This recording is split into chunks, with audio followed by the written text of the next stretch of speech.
Jesus, o mundo inteiro, pela sua dolorosa paixão, tende misericórdia de nós e do mundo inteiro. Deus Santo, Deus Forte, Deus Imortal.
Hoy también nosotros pedimos por el Papa. Sabemos que si bien la situación de su salud es crítica, no es fatal. Sabemos que su salud, como toda salud de una persona mayor, y aún también en ciertos casos de cualquiera, necesita siempre el cuidado que ofrece la medicina. Acompañar y la resurrección del niño presente que nos hace dignos de servir del presente. Apenada porque cualquier situación que le pase a él es como que le pasa a uno en el interior del corazón también cuando uno es una persona de fe. Espero que Dios lo acompañe y la Virgen lo cuide y más que nada que no sufra, ¿no? Y que sea lo que Dios quiera, porque él no se merece sufrir. Para mí es un ídolo, porque personas que transmiten tanto bien, tanta bondad y tanto amor por los demás. Es triste, ¿por qué se tienen que ir esos ídolos? Esos son ídolos de verdad, que entregan mucho mensaje, que entregan su vida por otro.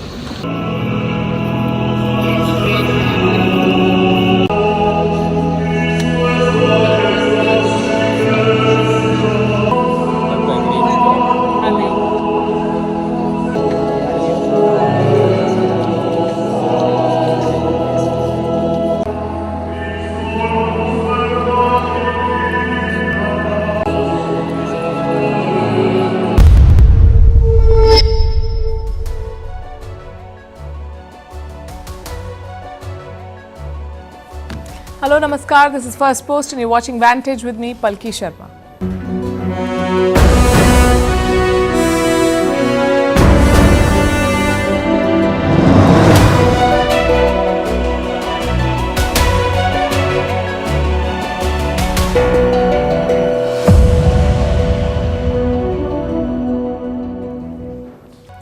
February 24, 2022, exactly 3 years ago on this day, Putin dropped the first bombs on Ukraine and so began the war.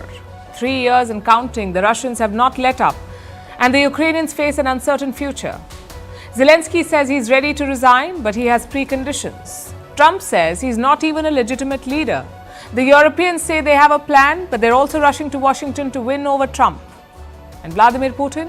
He seems to be having the last laugh. Tonight, we'll tell you why this war is Putin's masterclass in strategic patience. Also, why Trump likes the Russian president. 6 theories that you don't want to miss. Meanwhile, in Germany, the election is done. Angela Merkel's party has won. Of course, she won't be the chancellor. It will be Friedrich Merz. We'll tell you all about him. In West Asia, Netanyahu threatens to start the Gaza war again. We'll tell you why. In Pakistan, the Prime Minister is set to lose his name. We are not making this up. In Bangladesh, an attack on an air base and the spread of anarchy. In Indonesia, the President launches a new wealth fund and faces protests. In India, the Finance Ministry releases details on US aid, and Elon Musk's email has triggered American government workers. He's asking them to list out what they did the last week or resign. All this and more coming up. The headlines first. Iran summons Poland's envoy to Tehran over remarks made by Warsaw. Just days ago, the Polish foreign minister had criticized Iran and Russia and reportedly said that they had formed an axis of aggression. Tehran has called the comments biased and baseless. The European Union eases sanctions on Syria's energy, transport and banking sectors. It's a bid to help the war-torn country's reconstruction after the fall of Bashar al-Assad. But officials warn that the curbs could be reimposed if Syria's new leaders don't move towards democracy and respect its minorities. Another pro-Kurdish party mayor removed in eastern Turkey. He is the 10th mayor to be dismissed in less than a year. Ankara has stepped up pressure on pro-Kurdish movements while pursuing talks with the outlawed Kurdistan Workers' Party to end the decades-long conflict. Doctors Without Borders suspend operations in and around a famine-hit camp in Sudan. The international medical charity says it was forced to do so due to the escalating violence in North Darfur.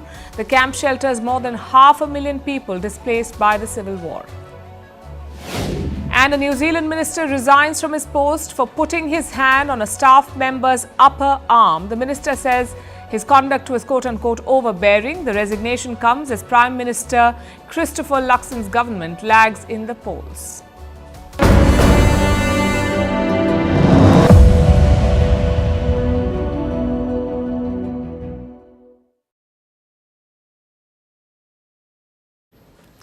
It has been 3 years. 3 years of war between Russia and Ukraine, 3 years of bullets, missiles and drones. It's been devastating and unrelenting. Let me show you what happened over the weekend.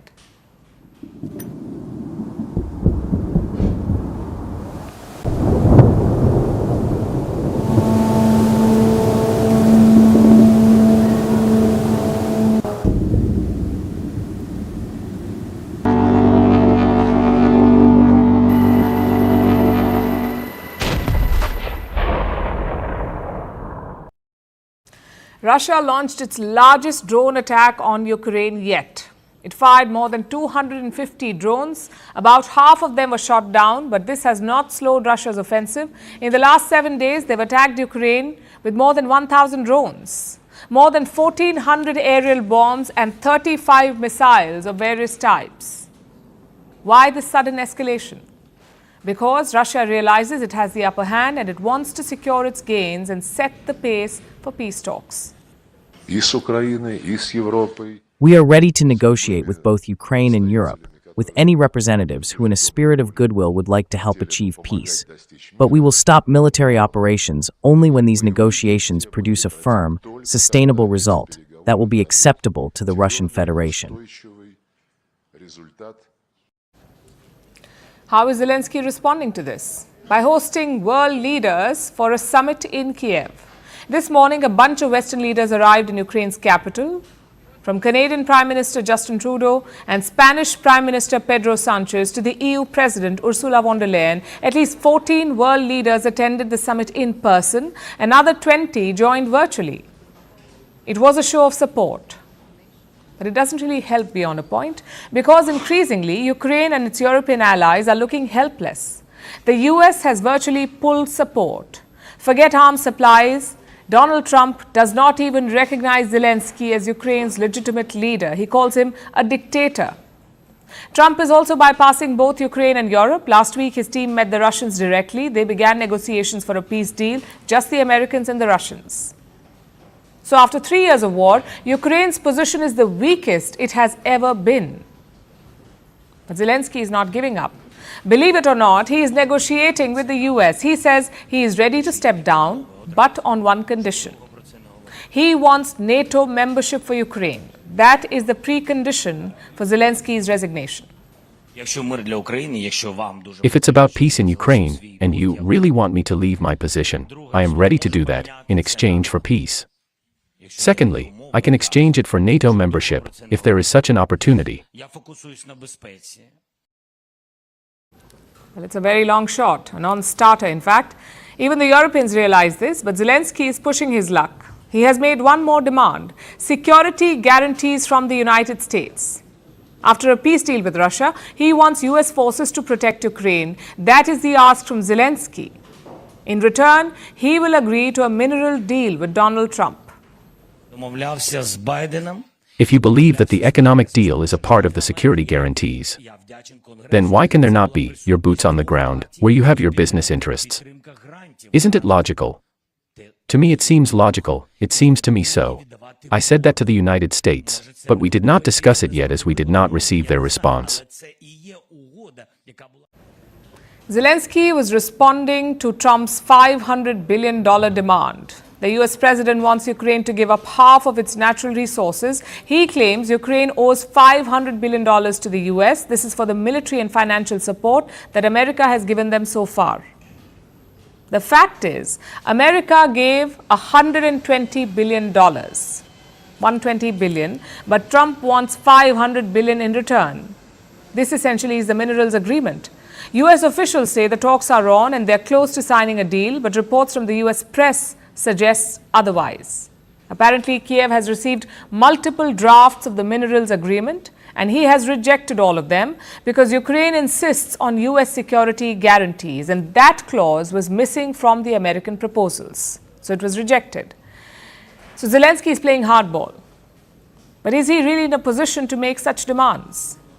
UK's Prime Minister Keir Starmer believes Ukraine is not powerless. In this crucial moment, as talks begin, we must work together to shape the outcome. Russia does not hold all the cards in this war because the Ukrainians have the courage to defend their country, because Russia's economy is in trouble, and because they have now lost the best of their land forces and their Black Sea fleet in this pointless invasion. Starmer and Macron are set to meet Trump this week. The French president is in Washington today. The UK Prime Minister will meet Trump on Thursday. Both Macron and Starmer are leading Europe's response to the Ukraine crisis. On the 6th of March, the EU has called an emergency summit. This will be held in Brussels. And what will they discuss? The next steps for Ukraine and Europe's security. Today, European leaders pledged more aid to Kyiv. They also promised faster deliveries of weapons. Meanwhile, China is rallying around Vladimir Putin. Today, the Russian president spoke with his Chinese counterpart Xi Jinping. Xi told Putin that China and Russia are true friends who support each other. In fact, let me quote from what he said. Russia and China are good neighbors that cannot be moved apart. He could be hinting at the recent moves by the US and by President Trump in particular. You see, China wants a slice of all the action. It wants to have a say in the Ukraine peace process. It does not want to be watching from the sidelines. And Putin is cognizant of that. He is said to have briefed Xi Jinping on the discussions with the US. And frankly, it's a dramatic turn of fortunes for the Russian president. A few months ago, the West was gunning for him. Joe Biden tried to turn Putin into a global pariah. He obviously failed. Now Biden is out of office and Putin is pretty much having his way.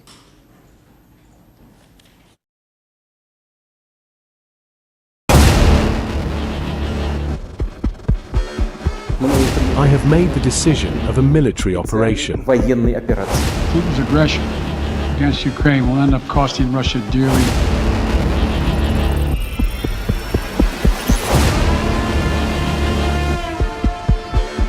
Zelensky better move fast or he's not going to have a country left.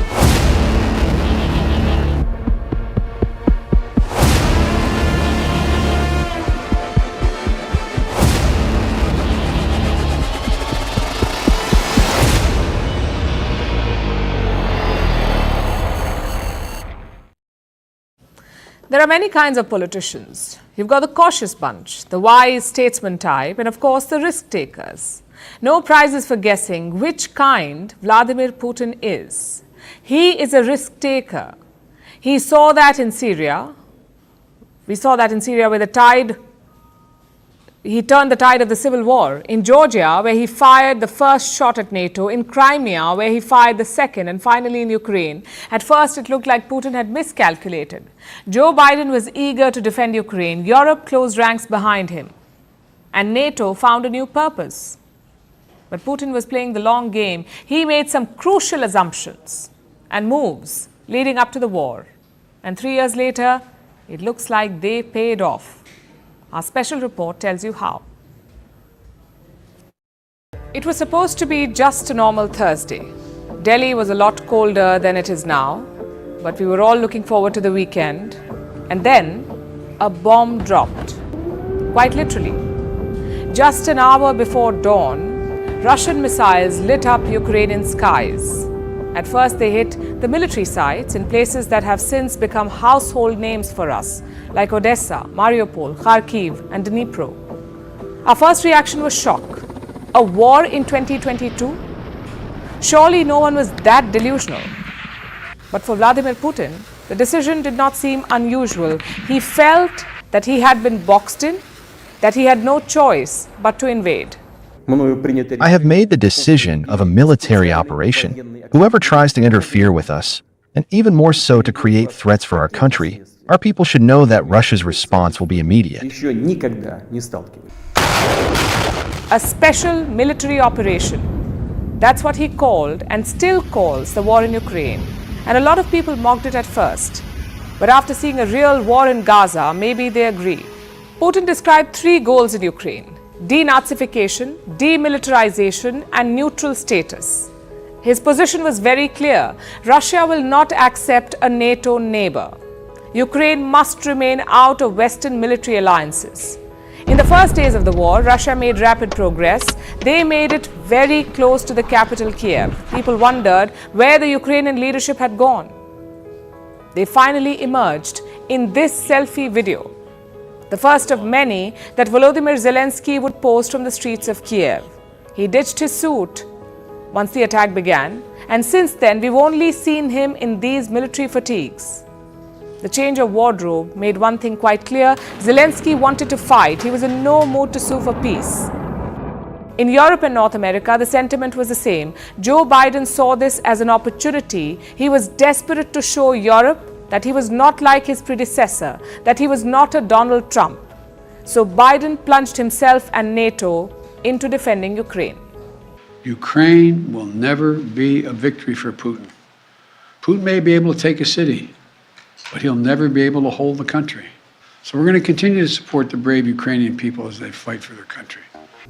The West said Russia would lose, that sanctions would strangle its economy, that NATO support would push Russia back. Well, none of that has happened. Instead, it's Ukraine that is on the verge of defeat. So how did Putin pull it off? And was he right all along? The Western strategy was based on 3 ideas, or rather 3 very ambitious assumptions.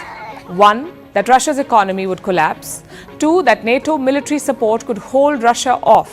And 3, that Putin would be isolated. Again, none of that has happened. Russia's economy has beaten the G7. In the ongoing fiscal year, their GDP is expected to grow by 4%. And the G7 nations, just 1.7%. Their currency is also relatively stable.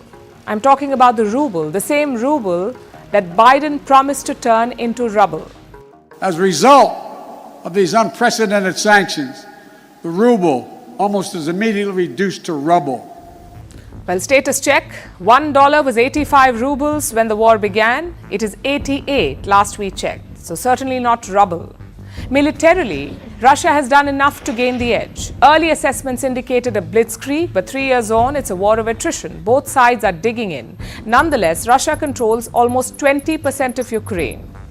They have moved slowly, but surely. And finally, the political isolation.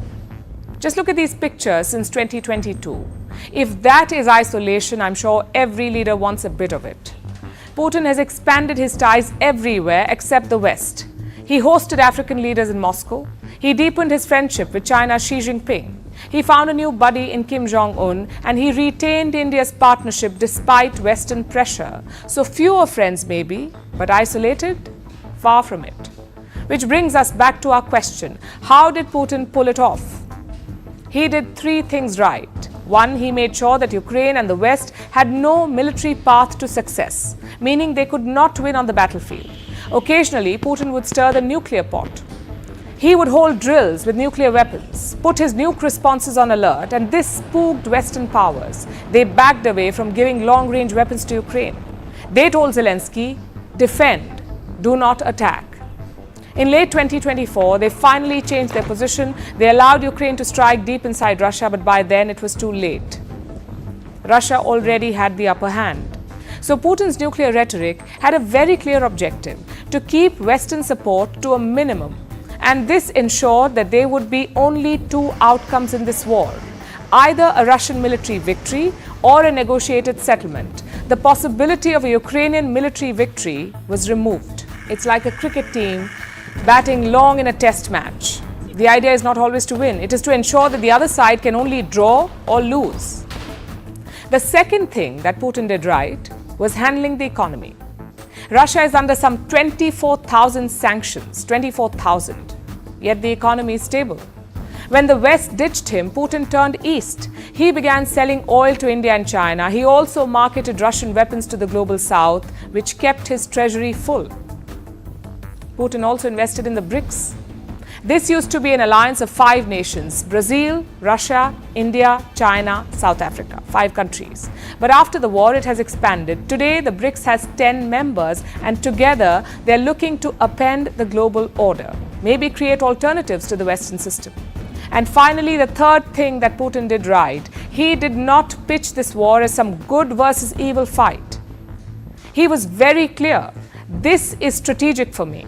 I have some demands and concerns. I'm ready to talk. If you agree to them, I will end the war. Which is what's happening right now. The West categorically rejected diplomacy with Vladimir Putin, but Putin did not rule it out. He never did it. He always kept the door open for talks, almost betting that some interesting party would eventually come in. And that party was Donald Trump.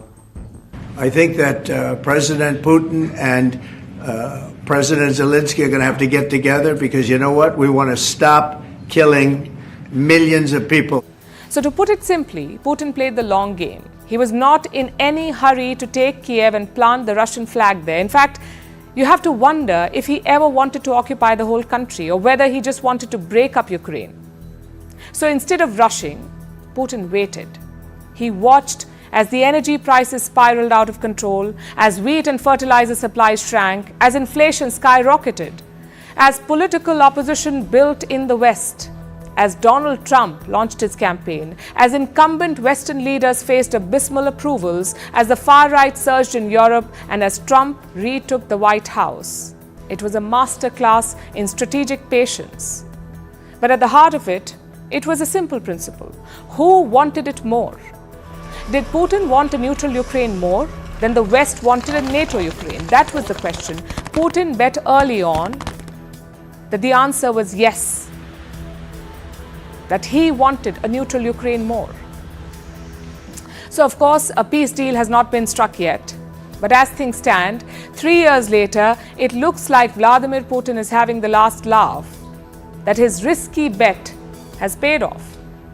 And he's not done yet. He has a number of options to choose from. He could push Trump for more concessions, he could stretch out the talks to gain more land on the battlefield, or he could risk another gamble. I mean, Trump has already shown his hand. He wants to end this war ASAP. But if he cannot strike a deal, what will he do? Will he cut off military aid anyway? If he does, Putin could triumph on the battlefield. I'm not saying he'll do that. I'm saying that he has the option of doing that. And don't forget the broader realignment. Until now, Europe depended on the US for security, but Trump is removing that umbrella. He says Europe should take the lead in defending itself. It's a position that is catching on in America. This is a country with a history of isolationism. So it's not surprising that Americans want to stay out of Europe, which is again advantage Putin. An isolationist US means a weaker NATO. A weaker NATO means weak transatlantic ties, and weak transatlantic ties is good news for Vladimir Putin. He can assert his influence more freely. So all in all, it's a good time to be in the Kremlin. Things are shaping up nicely for Putin. Having said that, let's not forget a few things. One, it is easy for Putin to deploy strategic patience. He doesn't have to worry about voters turning against him, or worse, voting him out. That security allows him to wait the bad times out, a luxury that democratic leaders do not have. Secondly, Putin was right in his assessment. That doesn't mean that his actions were also right.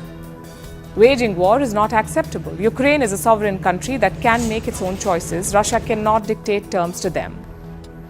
Yes, it is true that Zelensky played hardball, but war cannot be the answer. And finally, Putin's focus on Ukraine may have cost him elsewhere. His ally Bashar al-Assad was toppled in Syria mainly because Russian air support was missing. Plus, he's got 2 new NATO members on his doorstep now, Finland and Sweden. Both countries were neutral, but after Russia's invasion, they've joined NATO. This once again shows how complex geopolitics is. A win is never absolute and a loss is not always complete failure. It's a question of maximizing what is good for you and minimizing the negative fallouts. In Ukraine, Putin has done the former. He has maximized his gains. Meanwhile, the West is scrambling to do damage control.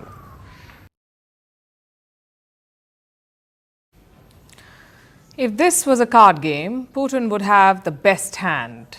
His trump card? Donald Trump himself. The US president seems to be on Putin's side. He's been praising the Russian leader, repeating Moscow's talking points and hinting at a summit. Listen in. I've had very good talks with Putin, and I've had not such good talks with Ukraine. They don't have any cards, but they play it tough. But we're not going to let this continue. This war is terrible. A dictator without elections. Zelensky better move fast, or he's not going to have a country left. Got to move fast, because. All that in just 30 days. It makes you wonder, why does Trump like Putin so much? Is it just politics? Is it ideological? Or is there something sinister here? First, some context. Trump and Putin have always shared warm ties. In the 2016 campaign, Trump praised Putin. When he won, Putin was among the first leaders to congratulate him. In office, that equation continued. Both leaders met in 2018 for a summit. It came in the backdrop of Russian meddling claims. The FBI said Moscow had interfered in the 2016 US election. But after meeting Putin, Trump rejected that. In other words, he sided with Putin over his own intelligence agencies. All I can do is ask the question. My people came to me, Dan Coates came to me, and some others. They said they think it's Russia. I have President Putin. He just said it's not Russia. I will say this. I don't see any reason why it would be, but I really do want to see the server. So the warmth is not new. The question is why? There are 6 main theories around it, around why Donald Trump likes Vladimir Putin. These are theories. Number 1, that Trump colluded with Russia, that Putin meddled on Trump's behalf in 2016. Now, this angle was investigated by the FBI and the US Justice Department, and that too for almost 2 years. And what did they find? Nothing. No evidence of collusion. These probes were criticized in later reports. They said the FBI acted in haste. Either way, no evidence of Russian meddling. Theory number 2, that Putin has dirt on Donald Trump, basically some sort of compromising material. This became all the rage in 2017. A former British spy published a dossier on Trump's alleged links to Moscow. And guess who hired this former spy? Trump's opponent, Hillary Clinton. The dossier was later proven to be fake, yet the allegations have not stopped. Theory number 3, Trump is obsessed with strongmen. As weird as it sounds, it fits a pattern. Trump has cultivated good equations with authoritarian leaders like Xi Jinping of China, Recep Tayyip Erdogan of Turkey, Kim Jong-un of North Korea, and of course, Vladimir Putin of Russia. Trump himself has shown autocratic streaks, so maybe he admires people with the same qualities.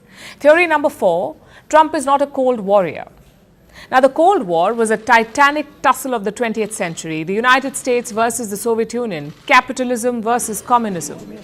This conflict created distrust towards Moscow in the US, and it continued even after the Cold War ended. Many senior US politicians lived through this period. They rose through the ranks during the Cold War, so their default policy was anti-Russia. Now, Donald Trump is the same age as them, but he was not a politician during the Cold War. He was a businessman. So his approach to Russia is not colored by history. Theory number 5, Trump is a realist. He understands what is possible and what is not. Russia is a $2 trillion economy. It has the largest nuclear arsenal on the planet. It is also the biggest country by size, so you cannot work on global problems without Russia, whether it's arms control or climate change or supply chain resilience or energy security. Without Russia, you cannot address these challenges. Which brings us to the final theory. Trump has business interests in Russia. Now, this theory was peddled by his former lawyer as well. His name is Michael Cohen. Cohen says Trump did not expect to win the 2016 election, so he tried to make the most of the campaign. How? By praising Putin to secure Russian funds. Trump had sent Cohen to discuss real estate deals. His plan was to build a Trump Tower in Moscow, that too with a free penthouse for Putin. I know all these theories sound plausible. They also sound like a juicy bit of gossip, but chances are it's not as scandalous or explosive. Putin may have problems at home, but abroad he has gotten along with most leaders. In the Arab world, no problems. In Asia, no problems. In Africa, same. And even in Europe, he has done quite well. Putin was very close to former German Chancellor Gerhard Schröder. Putin took him on a sleigh ride during Christmas. He even visited Schröder's home on his 60th birthday. Same with former French President Nicolas Sarkozy. He visited Moscow even after leaving office. In 2023, he defended Putin's invasion, which is clearly a sign of close ties. Another example is Italy's former Prime Minister Silvio Berlusconi. He partied and hunted with Putin. So my point is simple. The Russian president may be rough around the edges, but he gets along with most people and gets along well. In that sense, Trump is not the exception here. He is the norm.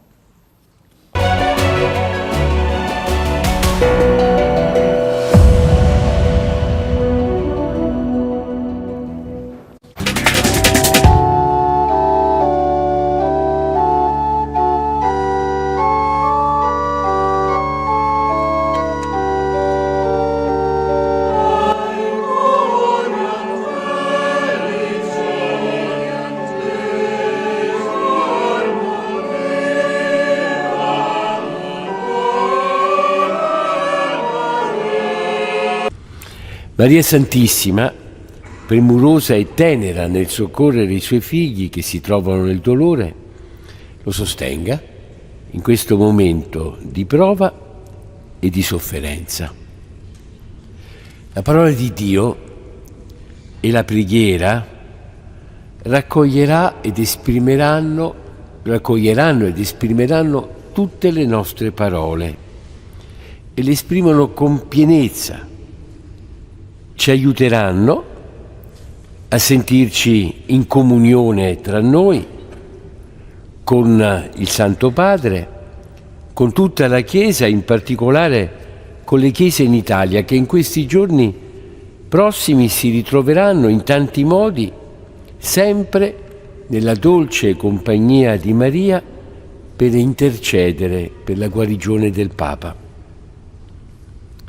Sappiamo anche quanti si uniscono a noi, tanti nella amicizia hanno affidato a noi la preghiera, quanti attestati di riconoscenza e di stima che presentiamo tutti al Signore perché doni protezione e renda forte nella fede il Papa Francesco. Preghiamo. O Dio, che in Maria, madre del tuo Figlio, hai posto il segno della nostra difesa e del nostro aiuto, concedi a Papa Francesco di godere la salute del corpo e dello spirito, perché continui ad essere per la Chiesa testimone del tuo Vangelo di misericordia, a presiederla nella comunione.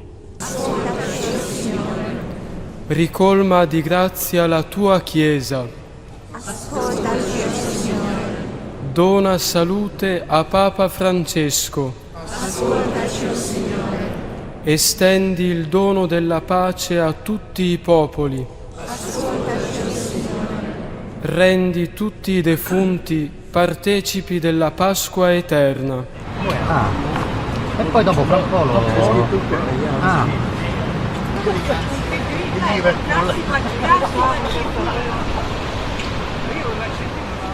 Dos nossos pecados, pelo mundo inteiro, pela sua dolorosa paixão, Tende misericórdia de nós. de nós e do mundo inteiro. Deus Santo, Deus Forte, Deus Imortal.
Hoy también nosotros pedimos por el Papa Francisco. Sabemos que su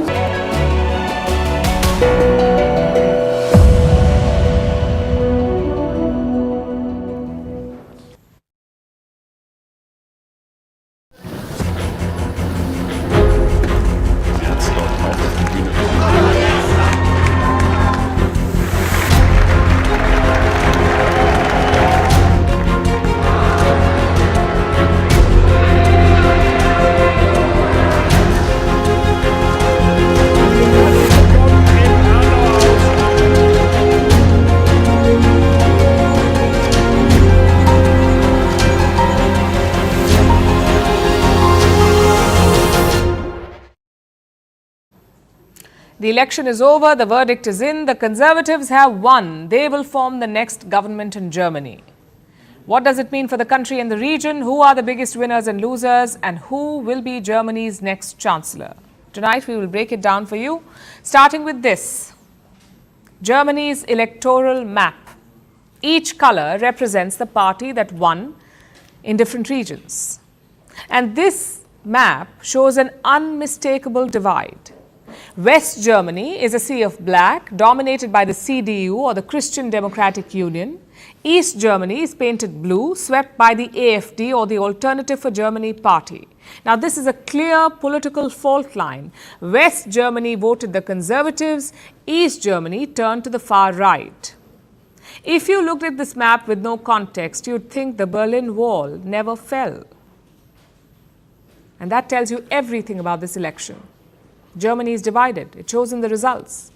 Now let's take a look at the big winners and losers. The biggest winner, of course, is the CDU, the Christian Democratic Union. They secured 28.5% of the total vote. Their goal was 30%. They fell short, but they came out on top.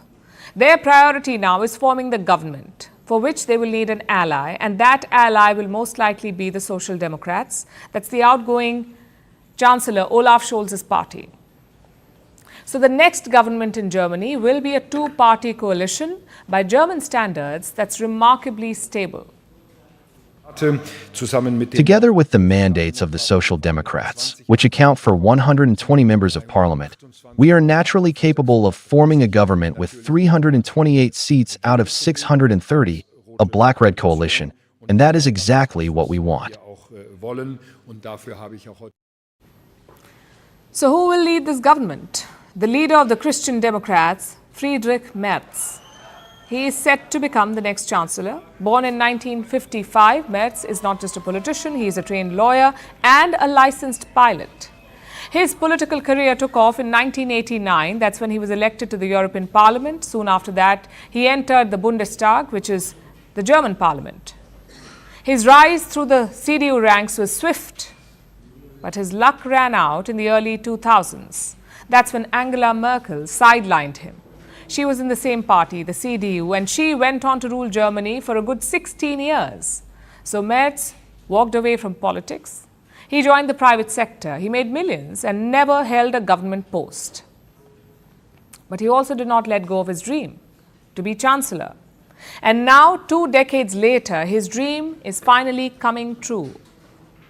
Which brings us to the other big winner, the AfD, the Alternative for Germany party. They won 20.8% of the vote, and this is a remarkable rise. This party was formed in 2013. It's only 12 years old. And in 12 years, they've become Germany's second biggest political force. Also, they've doubled their numbers since 2021. That's when Germany's last elections were held, 2021. The AfD got 10.4% of the votes back then, and now they're at 20.85%. The AfD is classified as a far-right party. Some of its members are called extremists. They've gotten into trouble for using Nazi-era symbols. Yet, in former communist East Germany, AfD is the biggest party. And it's because of many reasons. AfD talks tough on immigration. It raises the problem of inflation. All this has earned them a loyal voter base. It uses TikTok to reach the youth. Plus, the AfD has a powerful backer in Elon Musk. All these factors have boosted its position, but it won't be able to stake claim in the government. Leading this party, the AfD, is Alice Weidel. She is from West Germany. She is an openly gay politician. Her partner is a Sri Lankan-born German. The couple has 2 children. And this makes her an unusual choice to run AfD. Yet many believe Weidel is the party's balancing act. She makes AfD look more moderate. And she's quite pleased with the results. In fact, she already has her eyes set on the next election. I personally am very happy. We as party leaders are very happy. We have been able to form a very good platform here, a strategic platform that has the best prerequisites to overtake the CDU within the next few years for the next election. In other words, to become the strongest force and to take the government mandate for the next federal elections with us. Now let's talk about the biggest losers. Topping the list is Olaf Scholz and his Social Democratic Party. It was their worst election result in over a century. Scholz says he will not serve in the next government. He is stepping back for the party. The election result was better last time, and I was responsible for that. This time, the election result is bad, and I would like to take this opportunity to say that I am also responsible for this election result. So what's next for Germany's future? Merz has some big challenges ahead. The first, of course, is immigration. Merz says that his first job is to close Germany's borders. No undocumented immigrants will be allowed, not only in Germany. He wants tougher rules for all of European Union. He wants immigration reform for the entire bloc. That's one issue that he has to deal with. Then we have the economy. Germany is the world's 3rd biggest economy and Europe's biggest. But for the 2nd year in a row, it is in recession. Energy prices are at a record high. There are massive labor shortages. So Merz wants to rebuild Germany by improving infrastructure and slashing the red tape. Which brings us to his last big problem, Donald Trump. America has long been Germany's bedrock ally, but that equation has changed with Trump's outreach to Russia. His statements about Europe's security and his berating of Germany. This has angered the Germans. So the next chancellor has vowed independence from the US. He has promised to build European security, and he believes that NATO could be dead soon. With Donald Trump's comments on Zelensky and Ukraine, it has been clear what is happening here.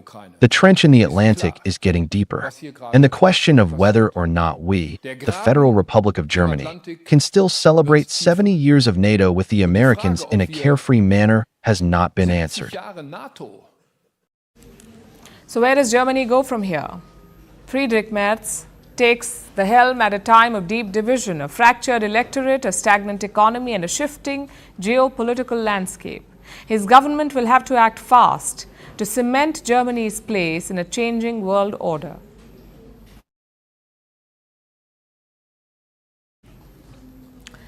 Now let's turn to West Asia, which is once again on the brink of war. Israel's war in Gaza has been on hold for a little over a month. There's been a ceasefire in place. Hamas has been releasing Israeli hostages. Israel has been freeing Palestinian prisoners.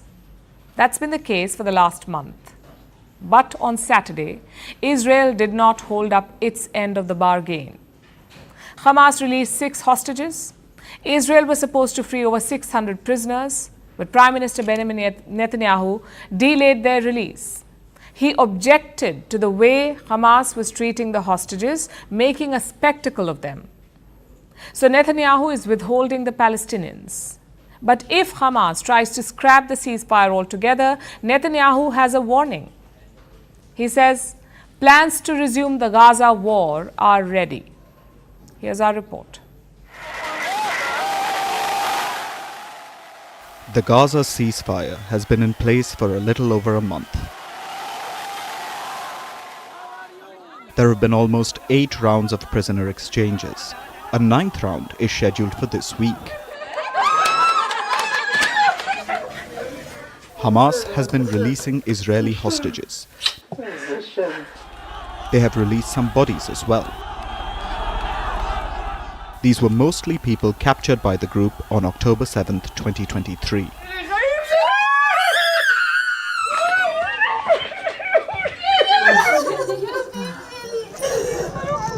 Meanwhile, Israel has freed hundreds of Palestinians that it had detained. The last exchange was to take place on Saturday. Hamas released 6 hostages. Israel was supposed to release over 600 Palestinians, but it did not. Prime Minister Benjamin Netanyahu delayed the release. He objected to how Hamas was releasing hostages.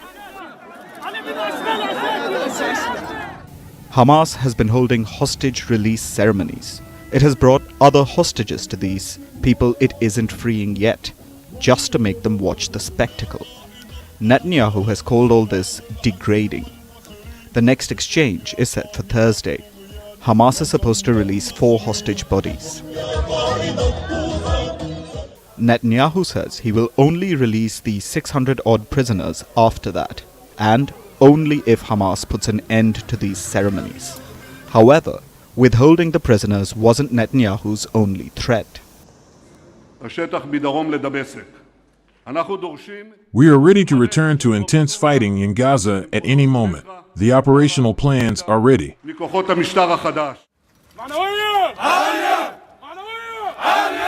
Netanyahu says that Hamas has to adhere to the ceasefire, despite the delayed prisoner release, or Israel will resume the war. Hamas has accused Netanyahu of sabotaging the ceasefire deal. The group says it won't negotiate any further, not until the prisoners are released as promised. This puts the future of the ceasefire in doubt. About 60 hostages are still with Hamas. They are reportedly all men, between the ages of 20 and 50. They were to be freed in phase 2. It was scheduled to begin in March. Hamas says Netanyahu is undermining this plan. Israeli citizens have mixed reactions to Netanyahu's strategy. To my difficulty, I'm a very honest person, so if Israel agreed to something, it's hard for me if they do anything that isn't in keeping with the agreement. But this situation with these ceremonies is sickening. I think Hamas needs to be put in place a bit. I think we need the upper hand, and I think we're doing what we can. I think, holding the prisoners is a way of flexing a muscle. I do think, though, that we're really playing with fire. It's really, who's to say what's the right move right now? Meanwhile, Israel seems to be flexing its muscles on the other side as well, in the West Bank. After 22 years, Israeli tanks are once again rolling through the Palestinian territory. Israel says that the tanks and troops are there for the long haul, at least a year. Tens of thousands of Palestinians have been evicted from the West Bank. And Israel's defense minister, Israel Katz, says they won't be allowed to return. Israel is putting pressure on all Palestinians. Will Hamas buckle under this pressure? Will the people of the West Bank accept the new status quo? Or will all of this just lead to another round of fighting and the perpetuation of an endless cycle of violence?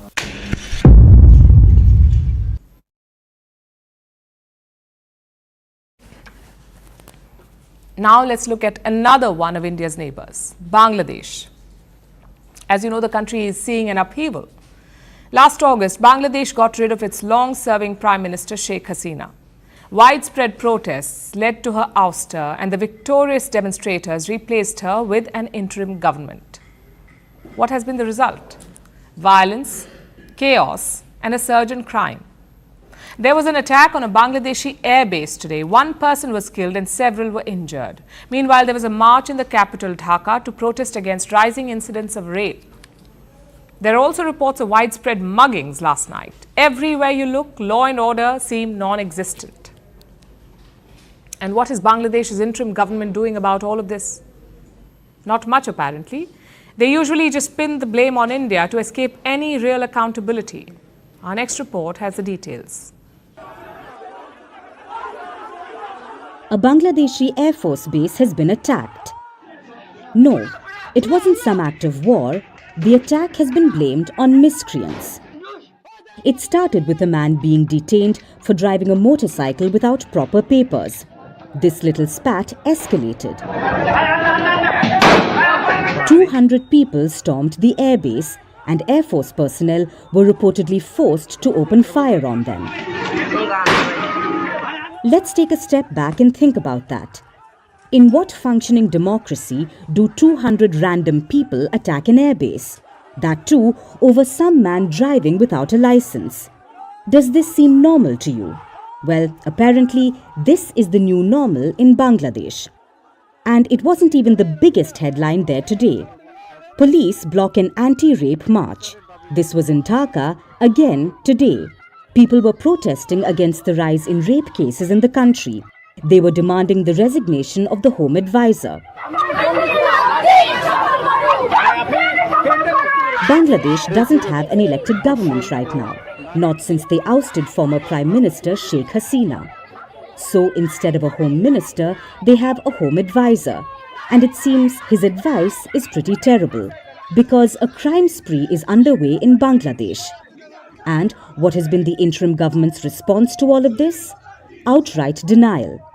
They say the law and order situation is satisfactory.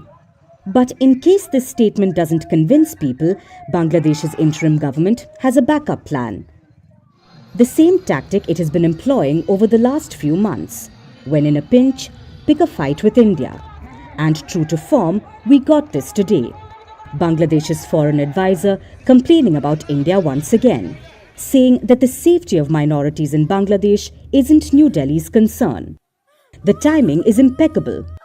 It allows the interim government to sweep the crime wave under the carpet and shift the public's focus back to India. The question is, how long will the ordinary people of Bangladesh continue to buy this? How long will they keep accepting their unelected interim government's excuses? India's External Affairs Minister, Dr. S. Jaishankar, recently addressed this hypocrisy. He said, they have to make up their minds on what kind of relationship they want to have with us going ahead. If officials from the interim government continue to blame India for all their issues, some of which are completely baseless, it creates a conflicting message. On one hand, they claim to seek good relations with us, yet on the other, they repeatedly blame India for all their domestic problems. This is a choice they need to make. Bangladesh's interim government clearly isn't doing its job, but it's in no hurry to give up power either. It has delayed holding elections to 2026 now.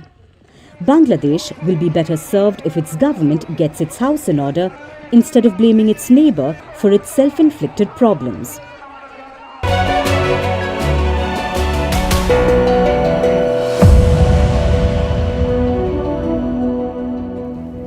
Go.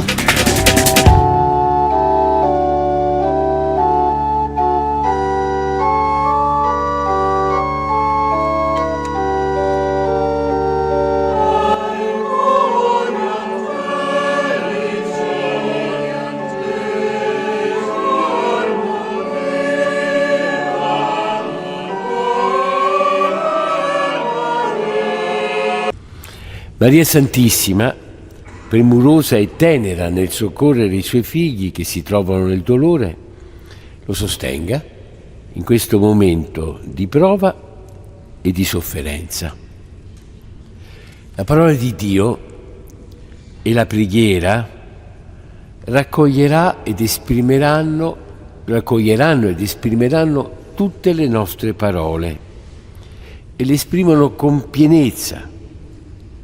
Ci aiuteranno a sentirci in comunione tra noi, con il Santo Padre, con tutta la Chiesa, in particolare con le chiese in Italia, che in questi giorni prossimi si ritroveranno in tanti modi, sempre nella dolce compagnia di Maria, per intercedere per la guarigione del Papa.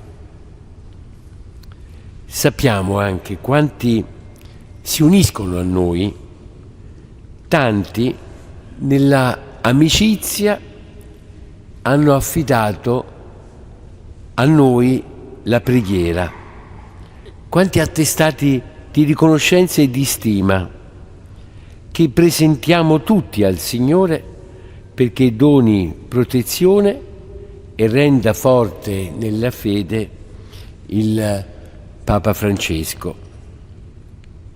Preghiamo. O Dio, che in Maria, madre del tuo Figlio, hai posto il segno della nostra difesa e del nostro aiuto, concedi a Papa Francesco di godere la salute del corpo e dello spirito, perché continui ad essere per la Chiesa testimone del tuo Vangelo di misericordia, a presiederla nella comunione. Ricolma di grazia la tua Chiesa. Ascoltaci, Signore. Dona salute a Papa Francesco. Ascoltaci, Signore. Estendi il dono della pace a tutti i popoli. Ascoltaci, Signore. Rendi tutti i defunti partecipi della Pasqua eterna. E poi dopo fra un po' lo...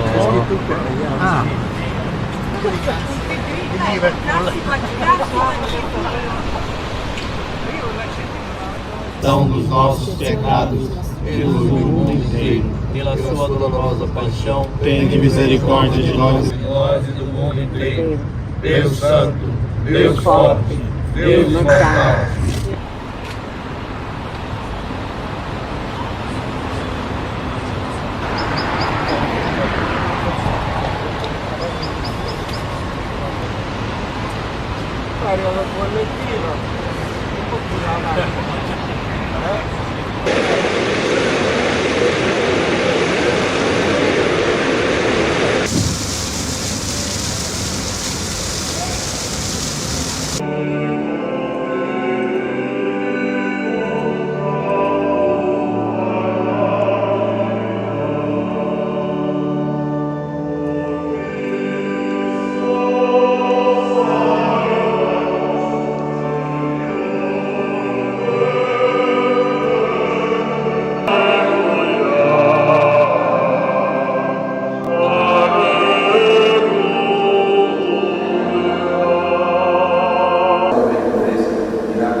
Hoy también nosotros pedimos por el Papa Francisco.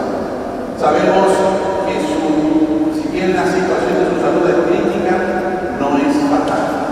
Sabemos que su salud, como toda salud de una persona mayor, y aún también en ciertos casos de cualquiera, necesita siempre el cuidado que ofrece la medicina.